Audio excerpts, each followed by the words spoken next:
नमस्कार दोस्तों, कैसे हैं आप सब लोग। मैं लक्ष्य आपका बहुत बहुत स्वागत करता हूं। दोस्तों, आप किसी भी एग्जाम की तैयारी कर रहे हो, चाहे आप एसएससी जीडी की तैयारी कर रहे हो, चाहे एमटीएस की तैयारी कर रहे हो, चाहे आप सीजीएल की करोगे, सीएचएसएल की करोगे, किसी भी वनडे एग्जाम की अगर आप तैयारी करते हो दोस्तों, तो पॉलिटी का एक अहम हिस्सा आपको एग्जाम में पूछा जाता है। पॉलिटी भी आप लोग नोट करोगे कि यार आर्टिकल्स बहुत ज्यादा आते हैं, संविधान संशोधन बहुत ज्यादा आते हैं, और जो भी फाइनेंस कमीशन है या इलेक्शन कमीशन है, इसके रिगार्डिंग जो भी तथ्य होते हैं या इनके प्रेजेंट के चेयरमैन कौन है, पहले चेयरमैन कौन है, ऐसे फैक्ट बहुत ज्यादा पूछे जाते हैं। ठीक है, तो मैं छोटी छोटी वीडियोस के माध्यम से आपको पॉलिटी के या हिस्ट्री के या आपको ज्योग्राफी के छोटे छोटे कंसेप्ट आपको बताता चलूंगा। उसी के रिगार्डिंग एक छोटी सी वीडियो लेके आया हूं, बिल्कुल छोटी सी। इसमें क्या है ना, इंपॉर्टेंट जो भी अमेंडमेंट्स हैं उसको एक बार हम रिवीजन कर लेंगे, रिवाइज कर लेंगे कि क्या क्या इंपॉर्टेंट है, क्या क्या एग्जाम में पूछ सकता है। ठीक है, जैसे कि सबसे पहले अगर आप देख रहे होगे दोस्तों, यहां पे लिखा हुआ है 42nd अमेंडमेंट एक्ट 1976। कम से कम इस अमेंडमेंट को भी नहीं पता होगा कि ये कितनी बार एग्जाम में आएगा। ये बहुत बार एग्जाम में आ चुका है। 42nd अमेंडमेंट एक्ट 1976 में क्या था, जो फंडामेंटल ड्यूटीज थी उसको ऐड किया गया था। एक बात याद रखिएगा, जब हमारा संविधान बना था तब हमारे देश में संविधान में जीरो फंडामेंटल ड्यूटी का वर्णन था, एक भी फंडामेंटल ड्यूटी नहीं थी, मौलिक कर्तव्य। लेकिन 42nd अमेंडमेंट एक्ट 1976 में क्या हुआ था, आपकी 10 फंडामेंटल ड्यूटीज को ऐड कर लिया गया था, पहली बात। ठीक, उसके बाद इसको मिनी कॉन्स्टिट्यूशन भी बोला जाता है, दूसरी बात। तीसरी बात, ये जो अमेंडमेंट था इसके जरिए एक कंट्रोवर्सी भी थी, face criticism for erosion of individual state right.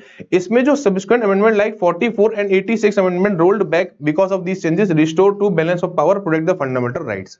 तो कुल मिला के अगर आपसे पूछा जाता है कि 42nd अमेंडमेंट एक्ट किसके रिगार्डिंग है, इसमें मौलिक कर्तव्यों को जोड़ा गया था, कुछ जो हमारे संविधान संशोधन उनको वापस लिया गया था, और सबसे मेन बात किसके टाइम पे हुआ था, इंदिरा गांधी जी के टाइम पे ये फंडामेंटल, ये जो आपका संविधान संशोधन है वो आया था। ठीक, अगर बात करता हूं मैं दूसरी उसकी, तो दूसरी अगर मैं बात करता हूं आपकी 44th वाली। अब देखो 42nd और 44 में क्या फर्क है, समझना।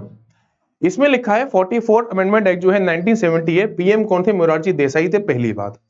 इस एक्ट में बच्चे लोग ये है, various provision that were brought by 42nd amendment act. अब जो भी 42nd अमेंडमेंट एक्ट 1976 में चीजें लाई गई थी ना, वो सारी की सारी चीजें 44 में खत्म कर दी गई थी। ठीक, original tenure of Lok Sabha and state legislature restored 5 साल। अब इसमें लिखा है कि जो 5 साल का कार्यकाल था ना, जो लोकसभा और विधानसभा का, वो 6 साल कर दिया गया था 42nd वाले में। वापस उसको 5 साल कब कर दिया गया था, 44th वाले में कर दिया गया था। बहुत बहुत बार पूछा जाता है।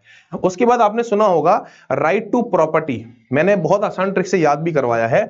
कभी भी अगर आप 44 लिखोगे तो देखो, भाइयों में लड़ाई हो रही है ना, दो दो भाइयों में लड़ाई हो रही है, दो ब्रदर्स में लड़ाई हो रही है। ठीक, तो अगर ब्रदर्स में लड़ाई हो रही है तो प्रॉपर्टी के रिगार्डिंग ही होगी। तो भाई दो भाई है, राम और श्याम, कैसे भी आप कर सकते हो, प्रॉपर्टी का बंटवारा है, तो इस तरीके से आप याद रख सकते हो। अगर आपको मतलब मान लो पूछा जाए कि कौन सा संविधान संशोधन है जिसमें राइट टू प्रॉपर्टी को लीगल राइट बोला गया था, ठीक है, तो 44 अमेंडमेंट 1978 दूसरा संविधान संशोधन जो आपको याद रखना है। ठीक है, उसके बाद अगर मैं थर्ड वाले पे आता हूं, 52nd वाला। अब इसमें क्या था, 42nd वाले में समझ आ गया होगा, विधानसभा लोकसभा का कार्यकाल बढ़ा दिया, फंडामेंटल ड्यूटीज को ऐड कर दिया। Indira Gandhi ji was the prime minister at that time, बहुत इंपॉर्टेंट है, बहुत बार। उसके बाद 44 वाले में जितनी चीजें 42nd में थी सब निरस्त कर दी गई।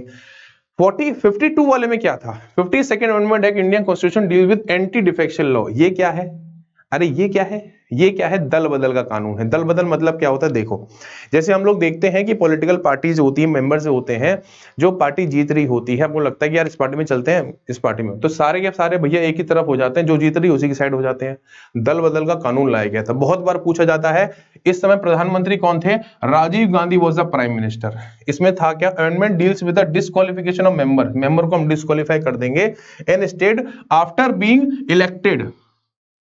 पार्टी को स्विच करोगे अगर इलेक्ट करने के बाद तो आपको डिस्क्वालीफाई कर दिया जाएगा। ठीक, main purpose of this amendment to prevent elected representative from changing their party affiliations of person gain which can destabilize the political system. ये पॉलिटिकल सिस्टम को खराब कर सकता है, इसलिए आपको ये बोला गया था कि जितने भी संविधान संशोधन क्या करें, 52 की अगर हम बात करते हैं तो इसमें दल बदल का कानून लाया गया कि भैया ये जो पॉलिटिकल पार्टी चेंज कर रहे हो ना इलेक्ट होने के बाद, ये ना।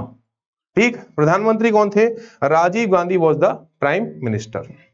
अगर बात करूं मैं 61 वाला, सबसे आसान है, 61 लिख लो। नीचे लिख लो भैया 21, ये भी 1 आ गया, ये भी 1 आ गया, कितना हो गया? बस 61 वाले में क्या था, 21 से एज को क्या कर दिया गया था, 18 साल कर दिया गया था। याद रखना 21 के एज को क्या कर दिया गया था, 18 साल कर दिया गया था। बहुत बार पूछा जाता है ऐसा कौन सा संविधान संशोधन था जिसमें जो एज होती है, वोटिंग एज जो होती है, उसको 21 से 18 साल कर दिया गया था, किसमें? 61 वाले में। और यहीं पे 69 वाला भी जोड़ लेना। 69 वाले में क्या था, दिल्ली एनसीआर की बात की गई थी, दिल्ली को एनसीआर की बात करी गई थी। बहुत बहुत ज्यादा इंपॉर्टेंट है। ठीक, उसके बाद आप एक चीज देखो, 73rd वाला, 73rd 74 दोनों संग में ही पढ़ते हैं हम लोग। 73rd में पंचायती है, 74 में म्युनिसिपैलिटी है। प्रधानमंत्री कौन थे? PVM Narasimha Rao was the prime minister. इसमें क्या था, 29 सब्जेक्ट ऐड हुए थे। बहुत बार पूछा जाता है how many subjects were there, 29 subject जो है ऐड हुए थे। बहुत बार पूछा जाता है in the 11th schedule which has been assigned to the panchayat. ठीक, तो कुल मिला के 73rd आपका पंचायत है, 74th अगर आपसे पूछेगा दैट इज म्युनिसिपैलिटी। ठीक है, दैट इज म्युनिसिपैलिटी। देखो ये वीडियो क्या है, ये सारे संविधान संशोधन नहीं है जो अक्सर पूछे जाते हैं, मोस्ट इंपॉर्टेंट जो है उनको मैंने इसमें डिस्कस किया है। ठीक है, चलिए बस वीडियो को इतना ही रखते हैं। छोटा सा वीडियो था, इससे क्या है आपको एक रिकॉल भी हो गया। जितने संविधान संशोधन है तो बहुत सारे, पर मोस्ट इंपॉर्टेंट जो है वो आपने पढ़ लिए। ठीक है, वीडियो कैसा लगा कमेंट करके बताइएगा, लाइक कर दीजिएगा, शेयर कर दीजिएगा। Thank you so much. जय हिंद, जय Bharat. Thank you so much, thanks a lot guys.